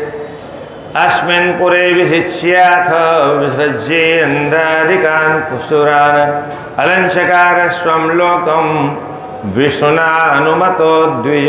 हे द्विज, सब देवताओं ने अपने अपने लोक में प्रवेश किया। और इसके बाद एक और दिव्य लोक दिखाई दिया, उसके विषय में प्रश्न किया तो पता चला ये शनिश्चर लोक है। आइए जरा इधर भी भ्रमण कर लेते हैं। अतिक्रम्य गुरोर्लोकं लोपामुद्रे ददर्शसः शिव शर्मा पुरीं सौरे प्रभा मंडल मंडिता। महर्षि अगस्त्य कहते हैं, हे देवी लोपामुद्रे बृहस्पति के लोक को पार करने के बाद विमान जब आगे बढ़ा तो एक दिव्य लोक दिखाई दिया। शिव शर्मा ने पूछा भगवान के पार्षदों से किसका विमान लोक है, तब पता चला यह शनिश्चर का दिव्य प्रभा से संपन्न लोक है। पृष्ठोतेन च तौ तत्र तां पुरीं प्रदर्शतु द्विजेन द्विवर्याय गणवर्यो शुचिस्मिते है। और उनके पूछने पर भगवान के पार्षदों ने परिचय दिया। मारीचे कश्यपराजज्ञे मारीचे कश्यपाजज्ञे दाक्षायण्यां द्विजोष्णुगुः तस्य भार्या भवत् संज्ञा पुत्रित्वस्तु प्रजापते। बहुत सुंदर कथा आ रही है यहाँ पर। ये शनिदेव भगवान सूर्य के पुत्र हैं, तो पहले पिता का परिचय देंगे तभी तो शनि का परिचय आएगा। बिना माता पिता के तो सृष्टि संभव नहीं है। ब्रह्मा जी ने संकल्प से सृष्टि की और उसके बाद में, हालांकि आज लोग मानते नहीं कि ऐसा संभव कैसे हो सकता है। क्या बोलिए, विज्ञान से सिद्ध नहीं होता। अरे विज्ञान तो ये आज का पैदा हुआ है। सृष्टि जिसने बनाई वो भी तो महान वैज्ञानिक था। इस पानी के ऊपर सारी धरती को ठहरा देना ये किसी अरे गेरे नथु गेरे का काम है? जहाँ खोदो वहीं पानी निकलता है। इतना पहाड़, इतने नदी, इतने नाले, इतने मकान, इतनी दुकान। बिहार साइड में तो हमने देखा है, आरा वगैरह में बरसात के दिनों में रस्सी की जरूरत नहीं पड़ती। हाथ से बाल्टी पकड़ो, थोड़ा झुक जाओ, बस निकाल लो पानी। मकान की नींव भी नीची गहरी होती है उससे, पर कोई मकान आज तक डूबा नहीं। क्या ये क्या है? वारा भगवान के द्वारा जब पृथ्वी को लाया गया और प्रलय ही प्रलय था उस समय, और जो ही जल के ऊपर भगवान ने उस धरती को रखा तो धर सर सर सरकने लगी। भगवान ने कहा क्या हुआ? बड़ी मुश्किल से दोबारा निकाल के लाए, और तब भगवान ने अपनी दिव्य शक्ति को पहले पानी पर रखा और उसके ऊपर धरती को रखा, तब धरती रुकी। तो धरती के नीचे परमात्मा की वह दिव्य शक्ति है, जो दिव्य शक्ति धरती को आज तक रोके हुए, अन्यथा कभी डूब जाती। नीचे तो पानी पानी है। तो जिस परमात्मा ने इतनी बड़ी धरामंडल को, इतने बड़े ब्रह्मांड को, और एक नहीं अनंत अनंत ब्रह्मांडों को पानी पर ठहरा रखा है, वो कोई छोटा मोटा वैज्ञानिक नहीं था। नथिंग से जिसने कुछ भी नहीं था, ये तो आज का विज्ञान भी मानता है। सृष्टि कितनी पुरानी है, पहले क्या था? कुछ नहीं था। ये तो आज का विज्ञान भी मानता है। तो कुछ नहीं था तो अपने आप कैसे पैदा हो गया भाई? कोई बनाने वाला तो होगा ना। बिना बनाए कुछ कैसे बन जाएगा? कुछ बनाने वाले को हम भगवान कहते हैं, तुम कुछ भी कहते रहो। बाद में कुछ लोगों ने और कुछ संबोधन किया, वो कल के लोग हैं।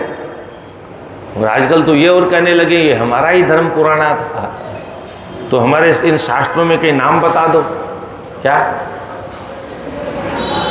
संस्कृत के ग्रंथ थे पहले? संस्कृत के अलावा कोई भाषा नहीं थी। क्या तो 1400 वर्ष पहले और 2200 वर्ष पहले जो लोग पैदा हुए, इन ग्रंथों में कहीं अपने बाप दादों का नाम बता दें हैं? और अगर नाम है तो हमारी ही परंपरा का है। व्याकरण में एक शब्द बनता है अक्का अल्लाह, लघु कौमुदी में एक शब्द बनता है।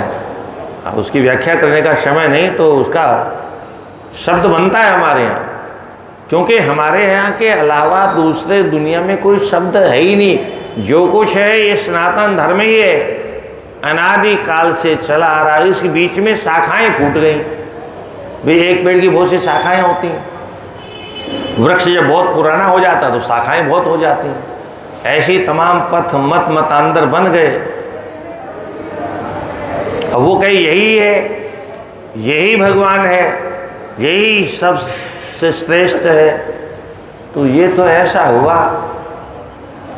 एक बार किसी गांव में हाथी आया।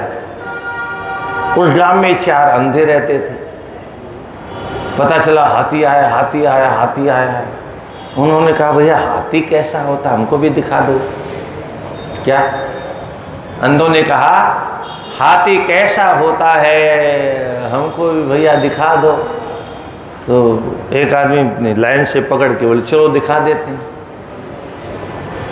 तो बोले तुमको दिखता तो नहीं, देखोगे कैसे? बोले हाथ से छू के देख लेंगे कैसा होता है। बोले ठीक है। पास में ले गए, एक एक को जाके बोला देखो ये हाथी है। तो एक ने उसका पैर पकड़ लिया, एक के हाथ में कान आया तो कान छू लिया, एक ने पेट को देखा, एक ने पूंछ पकड़ी। चारों ने हाथी को देख लिया। अब चारों में बहस होने लगी, तुमने हाथी को देखा कैसा है? बोले हाँ मैंने देखा, मोटी रस्सी जैसा होता है। जिसने पूंछ पकड़ी थी वो कहता है मोटी रस्सी जैसा हाथी होता है। दूसरा कहता मूर्ख कहीं के है, अरे गेहूं फटकती है ना माताएं, उनका छाला कैसे होता है वैसा होता है। अंधा कहीं का, दिखता तो कुछ है नहीं और कहता रस्सी जैसा होता है। तीसरा बोला अंधा तुम भी है, तुमने भी नहीं देखा, वो पेड़ जैसा मोटा होता है। क्या? पेड़ जैसा मोटा होता है, तुम भी अंधे हो। चौथा बोला तुम भी तो अंधे हो, तुमने कहाँ देखा है? अरे दीवार जैसा होता है। हमने तो अंधे जब देखेंगे तो ऐसा ही देखेंगे। क्या? तो इस धरती पर अंधा किसको कहा हमारे यहाँ? श्रुति स्मृति उभय नेत्री एके न रहित कारण है द्वाभ्याम अंध प्रचक्षते। शास्त्र कहता है वेद और शास्त्र ये ब्राह्मणों की 2 आंखें हैं। किसी ने एक वेद को तो पढ़ा पर स्मृति को, शास्त्रों को नहीं पढ़ा, तो वो तो बोले एक आंख वाला है। एक तो पढ़ा है तो एक तरफ से तो उसको दिखता है। जिसने दोनों पढ़ा दोनों आंख वाला है, जिसने एक पढ़ा एक आंख वाला है, और जिसने दोनों को नहीं पढ़ा उसकी दोनों सफा चट है, वो अंधा है। ये केवल ब्राह्मण के लिए लागू नहीं होता, संसार का प्रत्येक व्यक्ति अगर शास्त्रों को पढ़ेगा तो आंखें खुलेगी, शास्त्रों को नहीं पढ़ेगा तो किसी भूत प्रेत को भी भगवान मान लेगा, साईं बाबा को भी भगवान मान लेगा, भोले बाबा को भी भगवान मान लेगा, क्योंकि अंधा है, उसको कुछ नहीं दिखता है। किसने दिखा दिया बोले हाँ हाँ यही है। इसलिए शास्त्रों का पठन पाठन विधि पूर्वक करना चाहिए। तो मरीचि ने जब सृष्टि करना प्रारंभ किया, हे मरीचि नंदन, तो उससे दाक्षायण्याम कश्यपाद यज्ञे उष्णगो, दक्ष की पुत्री अदिति से सूर्य का प्राकट्य हुआ। उष्णगो का तात्पर्य है किरणों के जो स्वामी हैं, मालिक हैं, उनका प्राकट्य हुआ कश्यप ऋषि से। मरीचि के कश्यप हुए, कश्यप के ये आदित्य, सूर्य इत्यादि, इन्हीं के देवता इंद्र इत्यादि, सारी सृष्टि कश्यप के द्वारा उत्पन्न हुई। दक्ष प्रजापति की 13 कन्याओं का विवाह हुआ इनके साथ में। उन्हीं कन्याओं से जिस जिस पत्नी की साथ में जो जो संकल्प किया, उसी संकल्प के अनुसार सृष्टि हो गई। कद्रु से उन्हीं कश्यप जी ने नागों को प्रकट किया, वनिता से पक्षियों को जन्म दिया, सुरभि से गाय इत्यादि को जन्म दिया, आदित्य से आदित्य सूर्य भगवान को जन्म दिया, दीति के दैत्य हुए, दनु नाम की पत्नी के दानव हुए। और कालांतर में ब्रह्मा जी ने 2 हिस्से बनाए, मनु और शत्रुपा, और दोनों का विधि पूर्व विवाह किया। तो मनु की संतान को मानव कहा जाता है। क्या? मनोरपत्यम मानवः। हम मनु की संतान है, इसलिए मनुष्य कहलाते हैं। डार्विन जो मानता था कि हम बंदर की औलाद हैं, तो डार्विन के बाप दादे होंगे, हम नहीं। क्या? हम तो भगवान के संतान हैं। हमारे पूर्वज तो भगवान नारायण है, नारायण के ब्रह्मा, ब्रह्मा जी के मनु, और मनु के द्वारा उत्पन्न होने के कारण हम मनुष्य कहलाते हैं। तस्य भार्या भुव संज्ञा पुत्री विष्णु प्रजापते। ये प्रसंग भी बहुत अद्भुत है। सूर्य का जो प्रसंग है बहुत प्यारा प्रसंग है, बहुत शिक्षा उपलब्ध होती है इस प्रसंग में। विशेष करके नारियों के लिए, महिला माताओं के लिए बहुत दिव्य शिक्षा की प्राप्ति होती है। तो त्वष्टा नाम के प्रजापति थे, उनके कन्या का नाम था संज्ञा। उनके साथ सूर्य का विवाह हुआ। भर्तुरिष्टा ततस्माद्रूपयौवनशालिनी संज्ञा बहु तपसा सुदीप्तेन समन्विता। वह भी तेजस्वी थी, तपस्या की थी उसने भी, और अपने स्वामी की बहुत प्रिया भी थी, और रूप और यौवन से संपन्न थी। आदित्यस्य हितद्रूपम मंडलस्य तु तेजसा गात्रेषु परदध्यो वेता वैनातिकांतमिवाभवत्। उसने सूर्य भगवान के तेज को शयन करने का पूरा प्रयास किया, परंतु अंततो गत्वा सूर्य के तेज के सामने उसका तेज फीका पड़ गया, चेहरा सूख गया, उसका मलिन सी रहने लगी। खल्वयन खल्वयम मृतोण्डस्य तते इति स्नेहारभाषतः तदा प्रभृति लोकेयम मार्तंड इति चोच्यते। एक बार हंसी हंसी में ऋषि ने कह दिया है मरा हुआ अंडा जैसा लगता है, इसलिए उनका नाम मार्तंड हो गया। भगवान ने वो अदिति तो रोने लगी। भगवान ने कहा चिंता मत करो, कश्यप ने कहा मरेगा नहीं, फिर नाम इसका मार्तंड जरूर पड़ जाएगा। तेजस्त्वविदिगम तस्य श्रेष्ठुर्विश्वतः विवस्वतः येनाति तापसा तापयामास त्रैलोक्यम तिग्मरश्मि व्रत।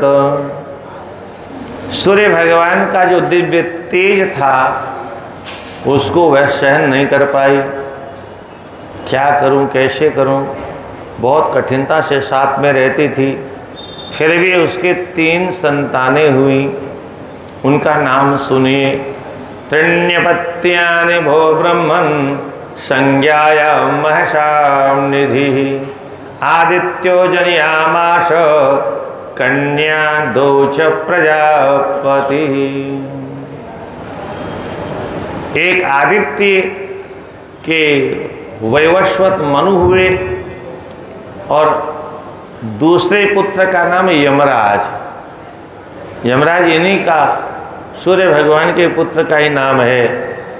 और एक जुड़वा बहन हुई इनकी जिनका नाम यमुना। यमराज और यमुना ये दोनों सगे भाई बहन हैं।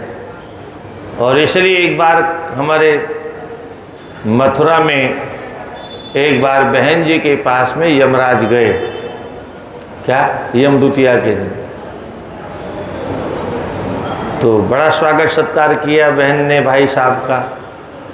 हैं, कुछ भी हो बहनों को भाई बहुत प्रिय लगते हैं।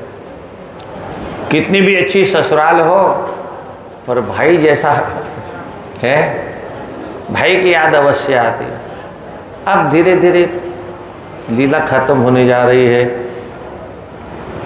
तो जाने लगे तो कहा वरदान मांगो बहन। बोले और क्या, आपके द्वारा प्रजा बहुत भयभीत रहती है, बहुत डरती है आपसे। तो आपको वरदान ही देना हो तो ये वरदान दो कि आज के दिन जो भाई बहन जोड़े से यहाँ स्नान करेंगे उनको आपका यमलोक की पीड़ा सहने का सौभाग्य नहीं मिलेगा। तो आज भी यमदूतिया में यमुना जी चाहे जैसी हो, पर यमदूतिया दीपावली के दूसरे दिन, पहले दिन प्रतिपदा होती है, दूसरे दिन जो द्वितीया होती है वही द्वितीया भाई दूज के नाम से प्रसिद्ध है, यम द्वितीया के नाम से प्रसिद्ध है। आज भी वहाँ पर बहुत भीड़ लगती है, भयंकर भीड़ लगती है, स्नान करते हैं। तो यमराज और यमुना मैया ये दो भाई बहन हुए। इस प्रकार से 3 संतानें हुई। वैवस्वतं मनुं ज्येष्ठं यमं च यमुनां ततः नाति तेजो भवं रूपं षोडशा अलम विवस्वतः। 3 संतान के होने के बाद में भी वह अपने पति के तेज से हमेशा डरती रहती थी। क्या करूं क्या करूं। एक दिन उसको आइडिया आया, उसने कहा मैं अपने तेज से एक अपनी जैसी दूसरी स्त्री बनाती हूँ। और उसने वैसा ही किया और सेम टू सेम अपनी जैसी दूसरी स्त्री का निर्माण कर दिया।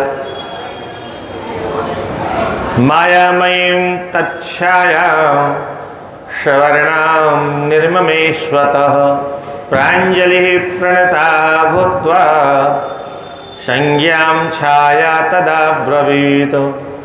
वह देवी जिसका नाम सवर्णा था, उसी के वर्ण मानी उसी के आकार उसी के रंग जैसी थी, सेम टू सेम एक जैसा सब कुछ, जल्दी पहचान में आने वाली नहीं। चरणों में गिर के आज्ञा मांगी, देवी आपने मेरा निर्माण किया है, आप आज्ञा करो मैं आपकी क्या सेवा करूं। उसने कहा सुनो, मैं सूर्य के तेज से बहुत दुखी हूँ और तुम तो माया की बनी हुई हो, तुमको तो कोई तेज सताएगा नहीं। मैं थोड़ा मायके होके आती हूँ, तब तक तुम यहीं रहना, मेरे पति की सेवा करना। और सुनो, ये रहस्य किसी को पता नहीं चलना चाहिए कि तुम मेरी छाया हो। क्या तुम माया की बनी हुई हो, तुम वो नहीं हो जो मैं हूं। अपने आप को संज्ञा ही पति के सामने व्यक्त करना। और मेरे 3 पुत्र हैं, इनका अपने ही पुत्र के समान, बालक के समान इनका पालन पोषण करना। राधे राधे। उसने कहा ठीक है देवी जी, ऐसा ही करूँगी, पर ये कदाचित कोई मेरी चुटिया पकड़ ले, कदाचित कोई मेरी सर पर ही चढ़ जाए मारने के लिए, सांप ही दे दे, तब तो मुझे अपने आप को बचाना पड़ेगा ना। जब तक मेरी कोई चुटिया पकड़ करके सांप देने को तैयार नहीं होगा तब तो इसको गोपनीय रखूंगी, और कोई चुटिया पकड़ लेगा तब तो मैं मजबूर हो जाऊंगी। बोल ठीक है, ऐसी कोई स्थिति आ जाए तो फिर जैसा समझना वैसा करना, पर सामान्य रूप में पता नहीं चलना चाहिए। बोलो ठीक है। प्रांजलि प्रणता भूत्वा संज्ञां छाया तदा ब्रवीर त्वाज्ञाकारिणीं देवी शाधिमां करवाणि किं। संयोवाच ततः छायां सवर्णे शृणु सुंदरी। हे सुंदरी, ठीक है मैं चलूं? बोले हाँ आप जाओ। अहम यास्यामि सदनम त्वस्तुस्तं पुनरत्र में भवने वत्स कल्याणी निर्विशंकम ममाज्ञया। भवने वश, मेरी आज्ञा का पालन करना। ठीक है देवी। मनुरेश यमो वेतो यमुनाय यम संज्ञगो। ये मनु है और ये दोनों सगे भाई बहन हैं। स्वापत्य दृष्टया द्रष्टव्यो में तद बालत्रयम त्वया। अपने बालक के समान इनका पालन पोषण करना, और ये काम बहुत कठिन है। क्या कहना जितना सरल है बहुत कठिन। मैंने कल भी संकेत किया था, भगवान ने माताओं में बहुत गुण दिए, पर एक बहुत बड़ा दुर्गुण भी दिया है, वो ईर्ष्या, जलन। सामने वाले को देख करके जितनी जलन है, बुरा लगे तो व्याजी से लड़ना। प्रैक्टिकल तो आप जानते ही हो क्या घरों में क्या होता है। ये जलन अगर माताओं में नहीं होती तो वाह, भगवान से भी श्रेष्ठ हो जाती माँ।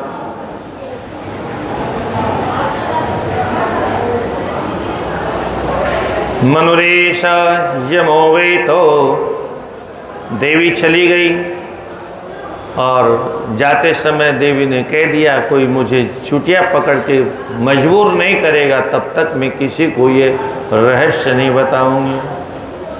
इत्याकर्ण्याथ सा त्वाष्टिम देवीं छायां जगाद आकच्च गृणानाहं मासापाच कदाचन आख्यास्यामि चरित्रे या ही देवी यथा सुखम। सुखपूर्वक जाओ।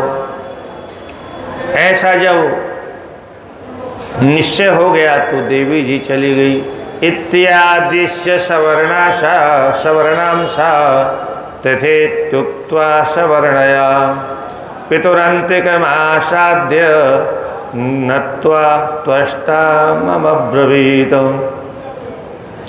संज्ञा ऐसा कहकर के अपने पिता के पास चली गई।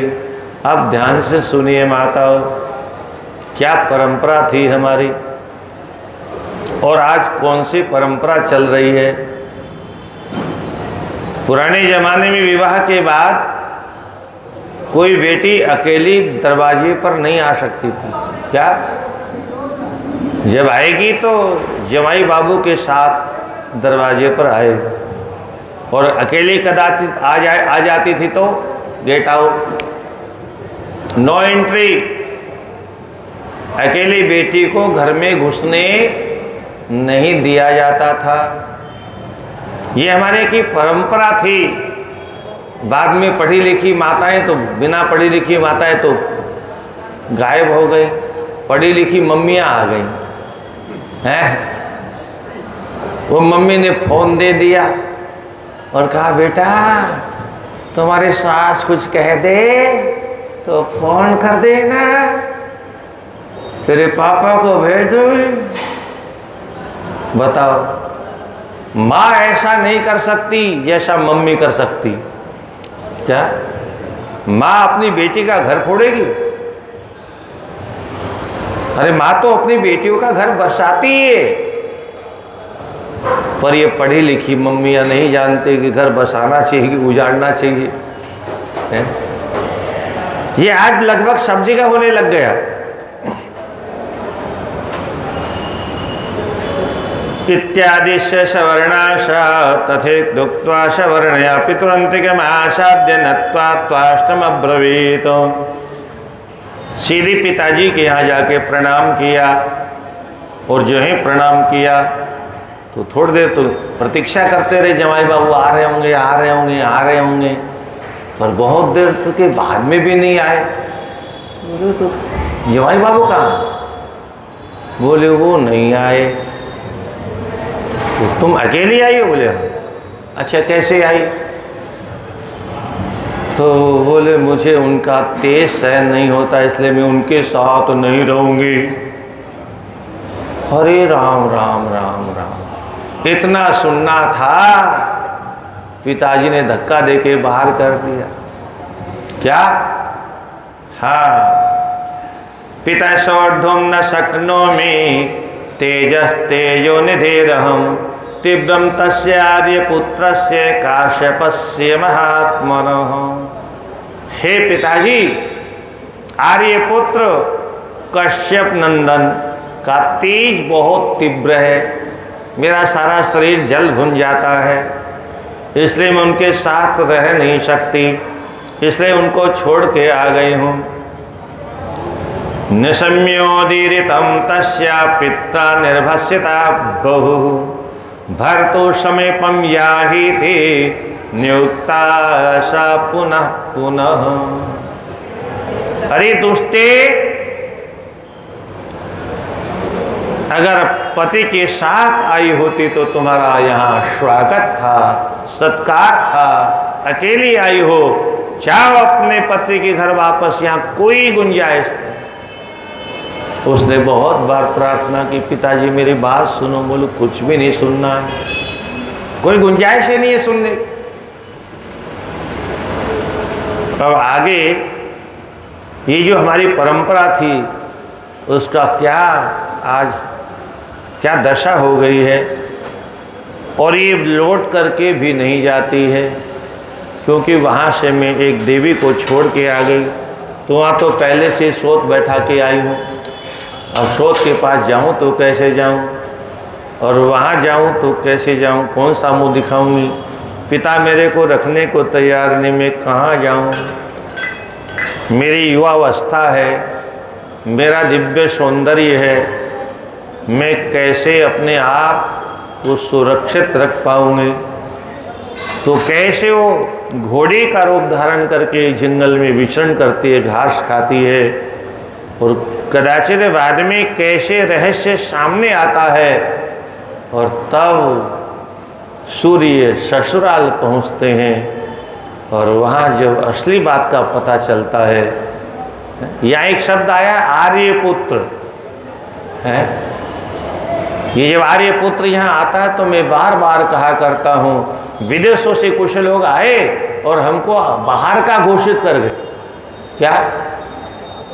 अरे आर्य शब्द तो हमारे सभी शास्त्रों में है, अंग्रेजों के आने से पहले से है, उनके बाप दादों के पहले से लिखा है। खुद बाहर से आने वाले हमको पढ़ा गए, आर्य बाहर से आए थे और मूर्खों ने उसको मान लिया। आज भी यही पढ़ाया जाता है। कैसा दुर्भाग्य है हमारा। तो फिर ये अद्भुत प्रसंग है, बहुत प्यारा प्रसंग है। 4 बजे हम इस प्रसंग को उपस्थापित करेंगे।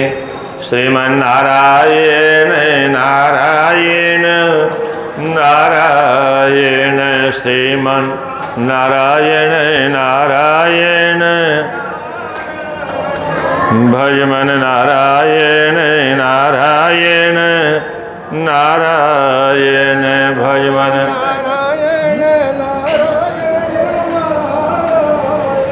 भजमन नारायण नारायण।